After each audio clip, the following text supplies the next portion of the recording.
welcome back behind the bar with me this evening. That's 2 reviews, 2 days in a row. I don't know what's wrong with me, but tonight we're gonna check out a beer. I wasn't gonna do a beer review today, but I had a beer on tap today that I wasn't gonna buy this year, but I liked it more than usual, so I decided to go out and buy a couple cans. Luckily, I could buy them single cans because I don't like buying a 6-pack of this beer. But we are reviewing this seasonal release, just hit Kansas today, Hopslam. Bell's Hopslam, 10% alcohol by volume. It says double India Pale Ale, 10%. This is a triple IPA.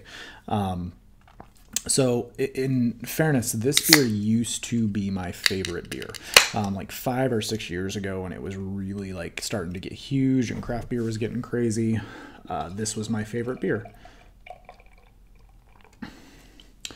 And I bought tons of it. I would go out and buy like cases of it, or a case or two, and drink the heck out of it. But probably since about 2013, I haven't really enjoyed this beer as much. It got really honey forward, got really over the top sweet, and just lost the elements that I really liked about it. So let's check out this year's batch. Like I said, I did have it on tap earlier today, and we'll see if the cans are the same. So got that typical crystal clear, kind of a straw, like a little darker straw, amber straw color. I like amber, like it's definitely like an amber, like if you've ever seen like Jurassic Park, the amber that the mosquitoes are in, kind of looks like that, but crystal clear, about a half finger ahead. Again, this is a 10% double IPA. Let's check out the aroma.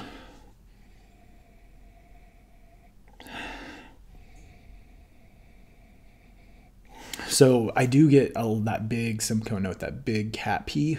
It's not as forward as it used to be. It's really weird. When I had this on tap earlier, I don't know if it was the glasses they were using or where I was. I was at a pretty nice bar. It kind of smelled like smoky, ashy. It was really weird. It tasted good, but the aroma was really weird. This definitely smells better. I definitely get like a nice big sweetness. You can tell this is going to be a big beer. Big lemon, grapefruit peel, pithy, bitter, piney. Yeah, just really sweet lemon peel, lemon, lemongrass.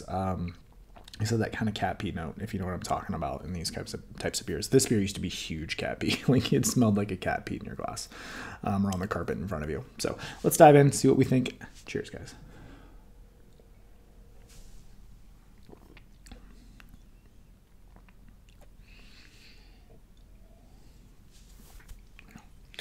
Glad to see that the one that I had on tap, actually had 2, carried over into this. I like this year's a lot better. I don't get the over-the-top honey. Ooh, there's a little burn there. It's definitely 10%. I don't get the over-the-top honey sweetness. Like it was honey malty, like sweet, bready malts, but over-the-top sweet, like alcohol-y sweet.